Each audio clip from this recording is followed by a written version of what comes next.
Fala rapaziada, beleza? Mais uma aula aqui no nosso curso de Química Preparatório para o Ensino Médio e Vestibulares. Eu sou o Matheus, professor aqui no curso e dono do canal. E na aula de hoje a gente vai acabar as funções orgânicas, finalmente. As duas que são não as menos importantes, mas o que geralmente se deixa para o final, que são as funções com enxofre, as sulfonadas e as halogenadas, que tem flúor, cloro, bromo, iodo, assim vai. Começar pela dos halogênios, que é um pouco mais fácil. A gente sabe que os halogênios estão na família 7, isso quer dizer que eles tendem a fazer mais uma ligação. Então eles têm 7 elétrons na última camada. E eles tendem a fazer mais uma ligação. O flúor, por exemplo, é um caso bem clássico. O cloro, todos com 7 na última camada. O bromo também é outro que aparece bastante. E por isso eles tendem a fazer só mais uma ligação. Aí a gente vai ver em outras aulas que é o jeito mais fácil reagindo para fazer compostos halogenados, cadeias halogenadas. O jeito mais fácil é fazendo um composto de halogênio reagir com alcanos na presença de luz. E aí um dos hidrogênios vai ser trocado por um dos halogênios. No caso aqui do Cl2, nos reagentes, ele vai fornecer um dos Cls que vai entrar no lugar do hidrogênio de baixo. Então a luz ajuda a quebrar a ligação carbono com hidrogênio e a ligação cloro com cloro, Cl com Cl. E quando, com essas ligações quebradas, você consegue trocar as coisas de posição.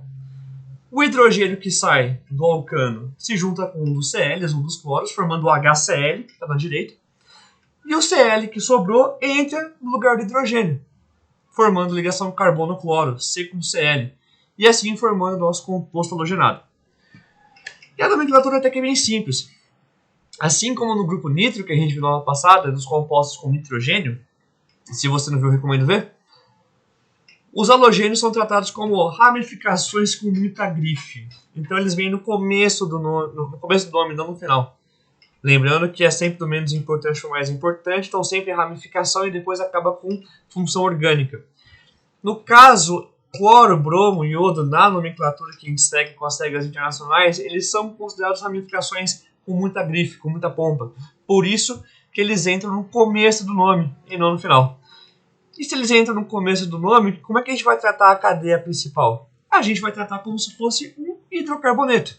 A gente vai tratar como se fosse simplesmente uma cadeia de carbonos e hidrogênios. Então só pegar aquele exemplo que está ali. Aí tem uma ligação dupla no meio. Um Cl aqui.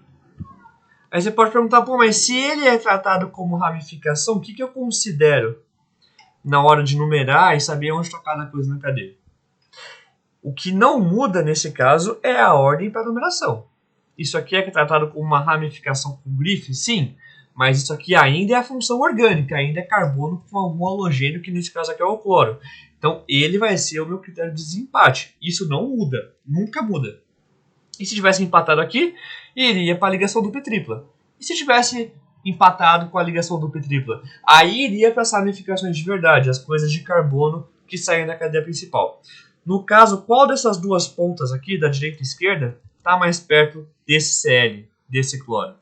No caso, é a ponta da direita. Então, esse é o carbono 1, que vai para o carbono 2, que vai para o carbono 3 e acaba no carbono 4. 1 ligado no 2, ligado no 3, ligado no 4. Como a gente sempre fez até agora. Então, como que eu começo numerando isso aqui? Numerando assim, mas como que eu começo nomeando? Dando o nome disso aqui, seguindo essa ordem. Já que Cl é tratado como ramificação, quem que vem primeiro? Essa ramificação de carbono? Ou esse Cl? Essa é a pergunta que ficaria. E não importa o que aconteça, isso aqui ainda é uma função orgânica. Ela é sempre mais importante que a ramificação que envolve o carbono de fato. Por isso que eu sempre vou começar com as ramificações de carbono. Com as coisas de carbono que saem da cadeia principal. No caso, tem uma ramificação de um carbono só. Isso é um metil. E onde está? No carbono 3 é a cadeia principal. Então esse daqui é o 3, mete um carbono só e toda a ramificação acaba com il, metil.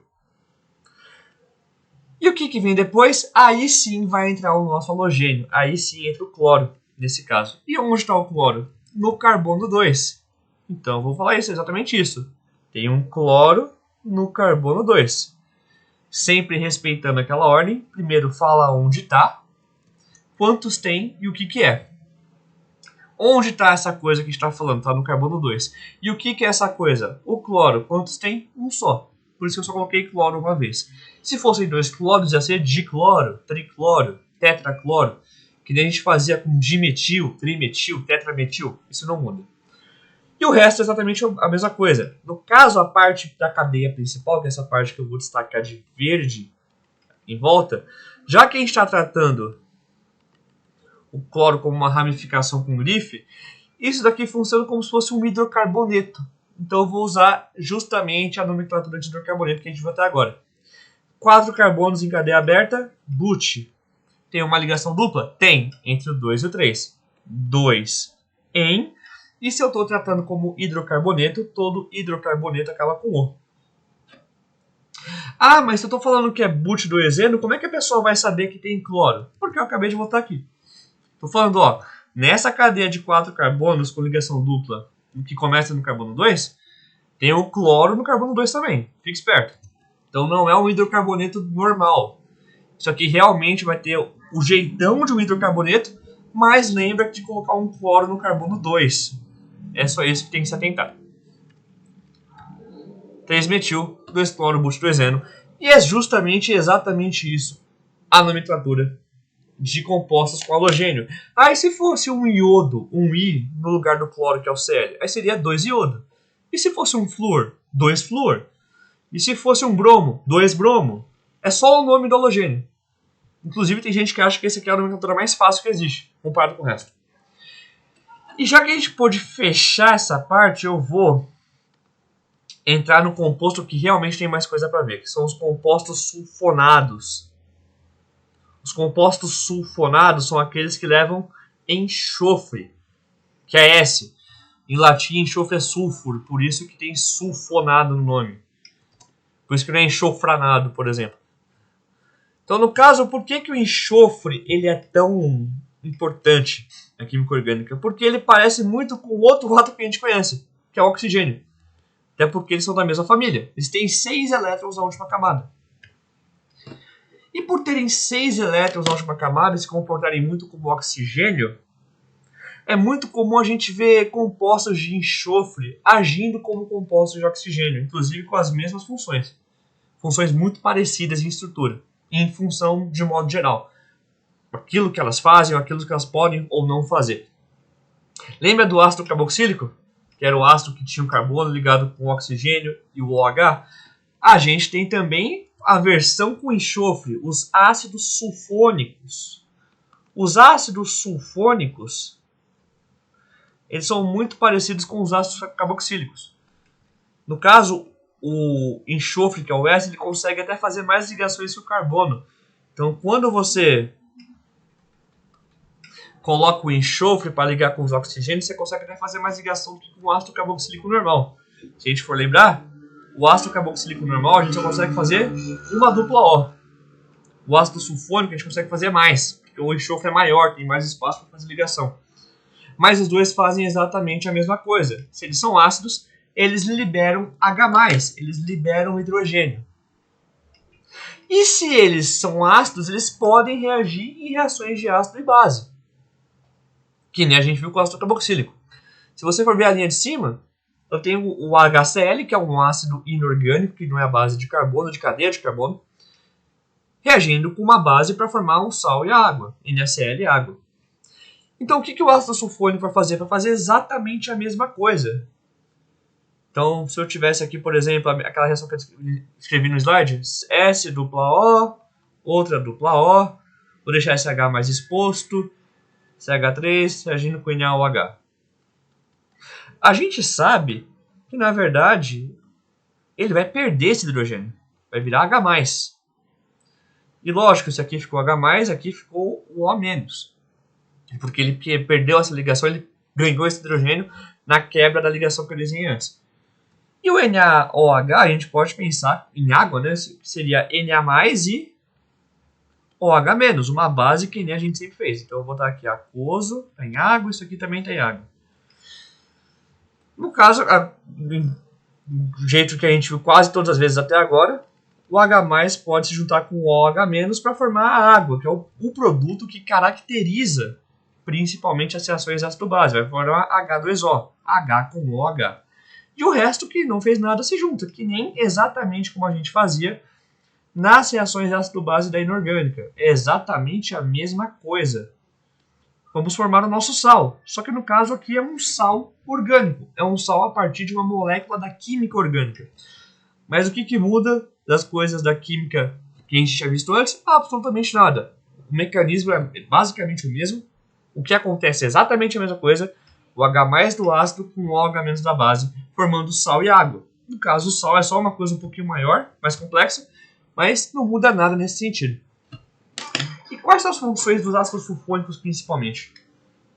Se você lembrar daquela parte que a gente viu de interações intermoleculares, você vai lembrar que a gente viu que coisas com polos, né, coisas polares, interagem muito bem com outras coisas polares, outras coisas com carga.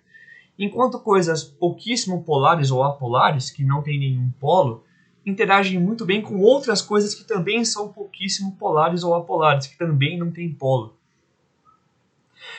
E o que é a função disso aqui? Por que isso aqui é interessante de ser feito? Vamos desenhar e vamos pegar, no caso, algum composto em que a cadeia carbônica que está ligada com um S seja bem grande. No caso, se você for ver, ó, tem um S com 3 Os, que é esse SO3 aqui, ligado com N a mais. Só que no caso eu botei um CH3 ligado no S, um carbono só, um carboninho só, cadeia pequena. Nesse caso aqui você tem uma molécula que está ligada com um benzeno que está ligada com uma cadeia de 12 carbonos. Uma cadeia carbônica pouco polar, a gente tem que lembrar que cadeia carbônica, carbono com hidrogênio é pouquíssimo polar. Aqui nessa região a gente tem só ligação carbônico com hidrogênio, como se fosse um hidrocarboneto mesmo, pouquíssimo polar. E essa é a base de um detergente domiciliar, de casa ou até mesmo industrial. Uma região que é pouquíssimo polar, que é a região de cadeia carbônica, e uma região que é muito polar, que é a região do sal aqui do SO3-. Essa região aqui tem uma carga. Não quer dizer que ela interage muito bem com outras coisas polares. Então, como que eu posso representar? Eu posso representar, no caso, então 1, 2, 3, 4, 5, 6, 7, 8, 9, 10, 11, 12. Aí vem um benzeno aqui embaixo.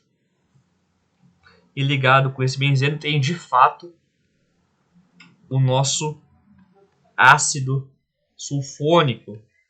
Ainda mais. Essa região aqui é incrivelmente apolar. Essa região aqui ela é carbono com hidrogênio, não tem polo nenhum. Ela interage muito mal com água, por exemplo. A água, se você for lembrar, ela é uma substância polar. A água tem polos. Isso aqui não tem polo. Isso aqui é como se fosse realmente hidrocarboneto. Então isso aqui é apolar, pouquíssimo polar. Não interage bem com água. Isso daqui, por outro lado, que é essa parte que tem um enxofre com a carga com o O- e tudo mais, isso aqui é muito polar. Não só porque a ligação S com O é polar, como você tem uma carga negativa aqui. Uma carga negativa indica a presença de um polo negativo. Então a gente tem duas regiões muito específicas aqui. A gente tem uma região muito polar e outra muito apolar, de um jeito que eu posso esquematizar essa molécula desse jeito. Uma cadeia muito apolar, que eu vou desenhar de laranja para combinar, e uma região muito polar. Eu posso pensar em qualquer substância desse tipo com essa figura. Apolar a parte de cadeia carbônica, só carbono e hidrogênio, e polar a parte que tem um enxofre com a carga negativa no oxigênio. Isso é o que a gente chama de molécula anfifílica ou detergente. Né? O detergente ele é justamente qualquer molécula que tem uma parte apolar e uma parte polar. Por que o detergente funciona baseado nisso? No caso aqui, foi o desenho que eu tinha feito, só que no caso eu fiz com cor roxa, que nem eu fiz aqui a parte da parte polar para mostrar essa região que tem polo, que é a região da parte negativa. Isso aqui, no caso, que eu desenhei é um detergente aniônico. Um ânion, se você lembrar, é uma coisa com carga negativa, que é justamente o que eu tenho aqui. Então, isso que a gente chama de detergente aniônico. Um detergente que é baseado em carga negativa. Se fosse uma carga positiva, seria um detergente catiônico. porque cátion tem carga positiva. Mas essa parte é só um detalhe, o que importa é isso aqui. Vamos pensar que eu tenho gordura. Se você já lavou louça engordurada, prato engordurado, só na base da água, você sabe que é um saco. Você abre a água, deixa a água correr. Você consegue ver até aquele grosso da gordura indo embora, mas quando você passa a mão depois da água ter secado, você vê que tem gordura ainda. Tá muito encebado. E por que isso acontece? Porque a água é um composto polar, que nem a gente falou antes. E a gordura, ela é apolar. A gordura não tem polos fortes, são polos fraquíssimos quando existem. De um jeito que água polar, gordura não polar não vão conseguir interagir. E se eles não interagem direito, a água não consegue puxar a gordura para fora do prato. O prato vai preferir ficar grudado no prato, ou a gordura vai preferir ficar grudada no prato, a água vai ficar lá correndo, não vai conseguir interagir, vai simplesmente passar reto e não vai conseguir tirar a gordura do que você quer. Então, como que o detergente ajuda a gente nesse sentido? Vamos pensar que eu tenho aqui qualquer composto que pareça gordura, óleos, de modo geral, gordura animal, óleo que seja. Então eu vou desenhar esse rabisco amarelo aqui. Isso aqui é a minha gordura. Isso aqui é a gordura que é apolar. Gordura apolar. E a gente lembra que coisa que é apolar interage muito bem com outras coisas apolares. O que é pouco polar aqui na molécula do detergente? Essa região de cadeia carbônica. Essa região é muito apolar. Então, se eu botasse detergente aqui, é ela que ia interagir com a gordura. É ela que ia fazer com que o detergente interaja com a gordura. E lógico, se eu estou colocando milhares, bilhões de moléculas de detergente, vai ter bilhões de moléculas que eu posso botar em volta. E lógico, também tem sempre a parte polar junto, na pontinha, ligado com a cadeia carbônica polar. E é isso que eu vou desenhar. A parte polar, então, fica exposta, enquanto a parte apolar vai interagir com a gordura, que também é apolar. Aí eu formo esse bolsão, formo como se fosse uma proteção, uma barreira em volta da molécula de gordura, em que a parte não polar, a parte apolar do detergente interage com a gordura, fica na parte de dentro, enquanto a parte polar, que é a parte carregada, que tem justamente o que é a parte do ácido sulfônico que perdeu aquele H+, que a gente desenhou antes, no caso essa parte aqui, essa parte fica exposta. E por que é bom ela ficar exposta? Porque ela é polar. Quem também é polar? A água. Se a gente lembrar, o detergente que eu desenhei tinha cargas negativas. Essa parte aqui era totalmente negativa. Esse O está com carga negativa, era um ânion. Então eu posso falar que está tudo aqui negativo. E negativo interage muito bem com o positivo. Os polos da água positivos são os hidrogênios. Porque o oxigênio é mais eletronegativo, então o O vira a parte negativa, enquanto os Hs, os hidrogênios, viram o polo positivo. Se você não pegou essa parte, eu recomendo muito ver a nossa aula que a gente fez sobre interações intermoleculares e polaridade de ligações, que vai resolver essa sua dúvida. Por enquanto eu vou só dar uma resumida. E a gente tem que lembrar que tem um monte de molécula de água também. Positivo, positivo, tudo positivo.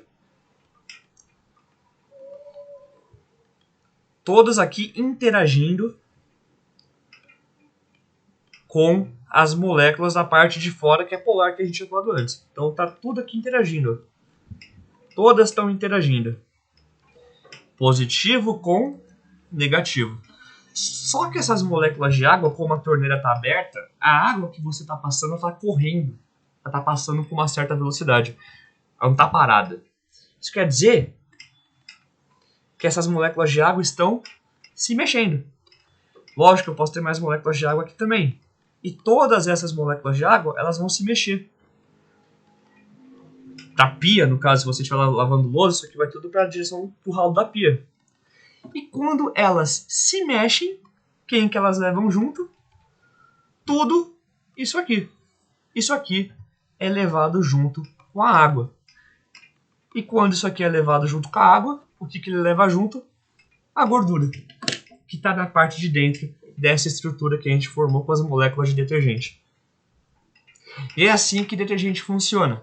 A parte que é pouquíssimo polar, que são as cadeias carbônicas em volta do enxofre, ligadas com o enxofre, vão interagir muito bem com o que eu quero tirar, que é a gordura, enquanto a parte polar, que é justamente a parte do enxofre com os oxigênios, vai me fornecer uma região exposta muito polar, que é muito bom para interagir com água. E quando a água é levada, quando a água se mexe, ela acaba levando tudo isso junto. Isso faz com que a gordura seja eliminada de jeito mais fácil e com muito menos esforço. Porque justamente a gente usou o conceito de interação intermolecular e a estrutura do ácido sulfônico para conseguir fazer com que a gordura que antes não interagia fosse envolta numa coisa que interage muito bem com a água. E esse movimento da água leva toda essa estrutura para fora. Essa estrutura é conhecida como micela. Uma micela é o nome dessa região. Então, uma molécula não faz micela. Se eu desenhasse só uma, não é o suficiente. Por isso que eu desenhei várias. Essa estrutura que eu desenhei aqui se chama micela. E a função da micela é justamente essa. Garantir que o que eu quero tirar, o que eu quero que interaja bem com alguma coisa, fique na parte de dentro. Enquanto a parte de fora se encarrega de interagir com o que eu quero usar para tirar. No caso aqui, a água vai interagir muito bem com a parte negativa do ácido sulfônico. Então esse é o nome dessa estrutura, micela. E de novo, quando a água vai embora, a micela junto com a gordura vai embora junto. E aqui, para fechar, a gente tem a última função com enxofre, que são os tióis. Um tiol é basicamente um álcool com enxofre. Então, enquanto um álcool era carbono com OH, o tiol é um carbono com SH. E como que se dá o nome disso? A gente quer falar que isso aqui é um tiol, né? Que é justamente uma junção carbono com enxofre direto, como se fosse um álcool. A gente pode falar, por exemplo, e esse é o raciocínio que se pega, que essa daqui é a parte principal. Essa aqui é a cadeia principal, lógico, nesse caso é a cadeia principal que você tem o carbono, e é ela que leva o tiol. Se isso aqui fosse um hidrocarboneto, isso aqui seria o quê? Um hidrocarboneto de um carbono é um metano. Então, met, um carbono, an, só a ligação simples, o hidrocarboneto. Só que isso é um hidrocarboneto que está levando um tiol, que tem a função orgânica tiol junto. E é isso que eu vou indicar no nome. Metano, tiol. É basicamente isso. Metano, tiol. Um metano que tem um grupo tiol. E se fosse dois carbonos, etano, tiol. Propano, tiol. Isso de acordo com a cadeia que você tiver. Aqui nesse caso, uma cadeia de dois carbonos, só ligação simples, etano, tiol. E se tivesse uma ligação dupla entre os carbonos? Eteno, tiol. E se fosse uma tripla? Etino, tiol. Essa parte não muda. Aquilo que a gente aprendeu para hidrocarboneto, as regras básicas, continuam valendo para tiol. A diferença é que vai ter que botar tiol no final. Isso eu não me preocuparia muito, porque os nomes de funções com enxofre quase não caem, mas uma coisa que cai bastante no vestibular, principalmente, é essa parte de detergente e as interações intermoleculares com água e gordura.